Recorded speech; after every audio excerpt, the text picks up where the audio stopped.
Your boots are beginning to feel heavy as the snow continues to fall from above.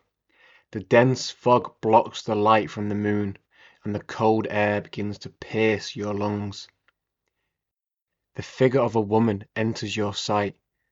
Mister, She calls, mister, can you take my child? and without hesitation you raise your hand, ushering for the child to come your way, until you notice they are leaving no footprints in the snow beneath them. They continue to float towards you as you turn to flee, but there she is, her eyes as black as night and her skin as white as snow. Her ice-cold hands clasp onto your face as she speaks the last words you ever hear. Mister, why won't you take my child?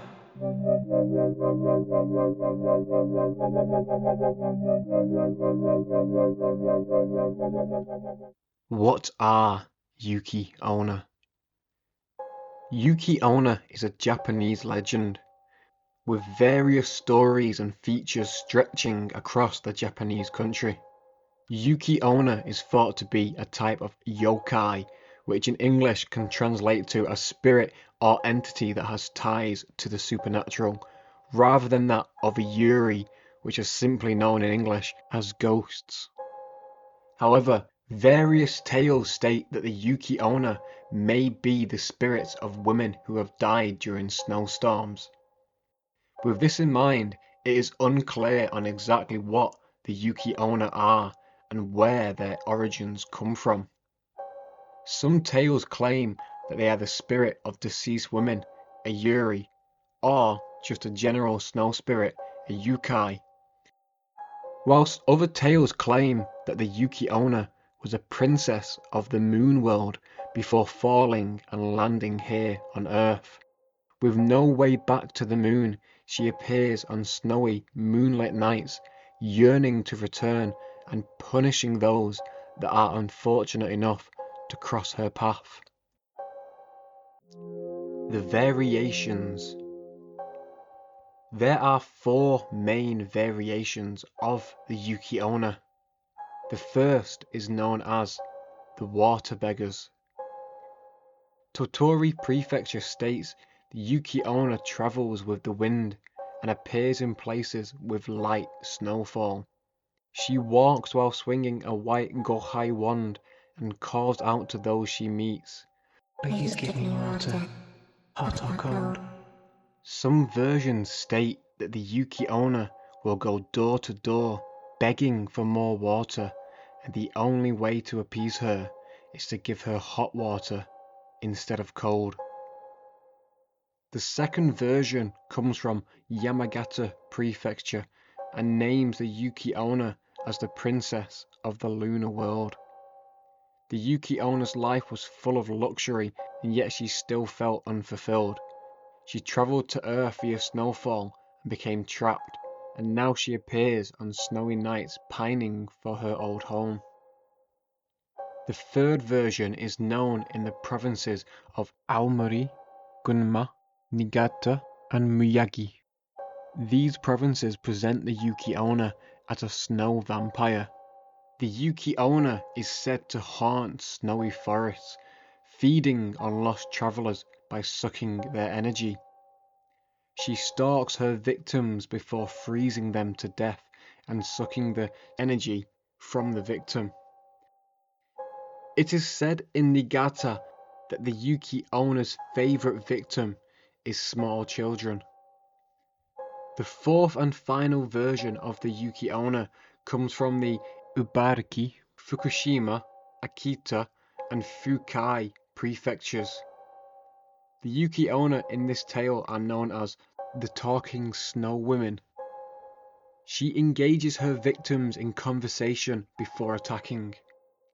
The Yuki-Onna calls out to people during dark, snowy nights and attacks those that answer her cries. However, in Fukushima and Ibaraki, the Yuki-Onna are said to attack those who ignore her by throwing them into a nearby ravine.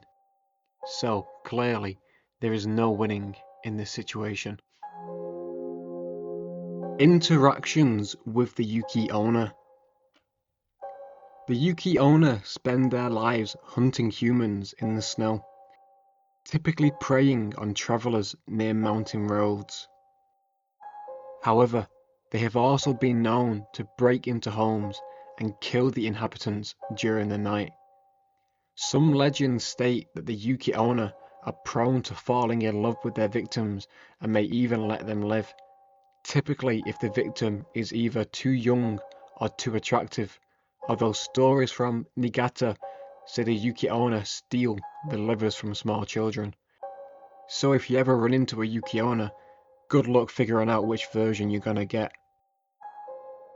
Some Yuki-Onna are even said to sleep with travelers as a way to steal the warmth from their bodies before leaving them to die, naked and alone. And to complicate things even further, Gifu Prefecture state that a Yukinabo can change its appearance to mimic a Yuki-Onna and appear at huts asking for water. In this situation, gifting the supposed Yuki-Onna with any temperature water will result in a painful death, with the only way to survive being to gift the Yuki with hot tea instead. Other stories. Stories of the Yuki-Onna date back for centuries.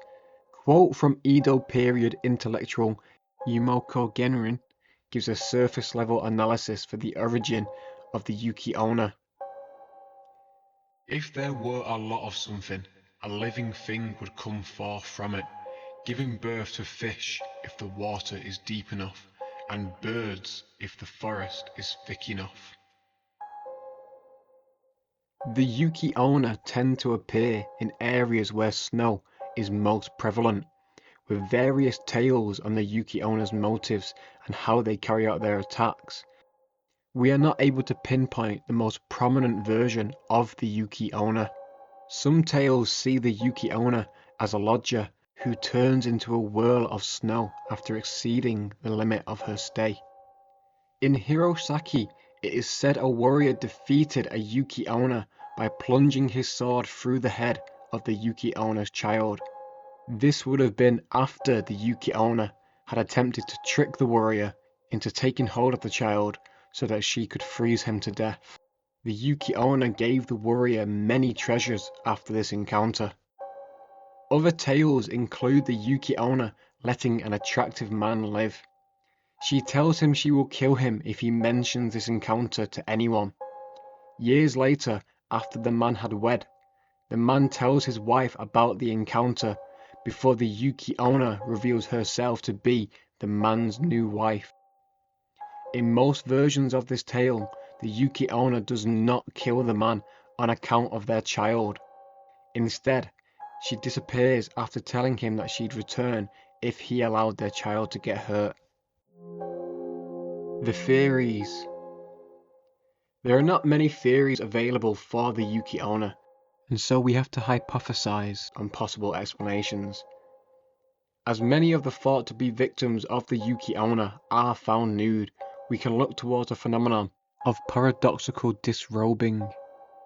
This phenomenon sees people that are dying of hypothermia begin to strip off their clothes in a state of delirium as they believe they are feeling hot rather than cold.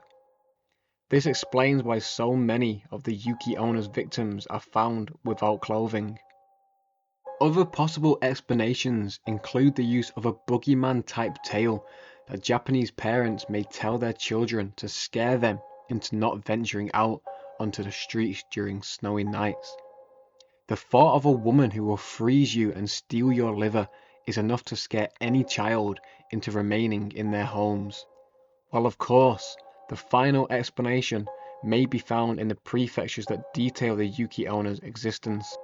Perhaps they are indeed otherworldly beings, a yokai, or even a yuri, haunting forests and mountain roads, travelling with the snow and moving with the wind, constantly on the prowl for new victims to feed on, stealing their warmth, their liver, their essence, and finally, their lives.